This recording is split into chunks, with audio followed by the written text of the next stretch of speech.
नमस्कार, Pushpa tasty bites मध्ये तुमचं खूप खूप स्वागत आहे। आज आपण सोयाबीन करी बघणार आहोत। त्यासाठी लागणारे साहित्य बघूया। सोयाबीन वडी घेतलेली आहे, मगज बी या ऑप्शनल आहे, काजू 4 ते 5 काजू घेतलेले आहेत, टोमॅटो 2, हिरव्या मिरच्या 2, कढीपत्ता, छोटा तुकडा अद्रकचा, 3 कांदे, लसूण आणि कोथिंबीर आणि मसाले।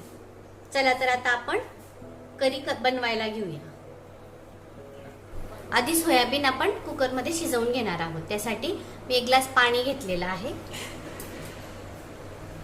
त्यात हळद, मीठ, चवीनुसार मीठ, थोडासा हिंग आणि आता सोयाबीन पाण्यात आपण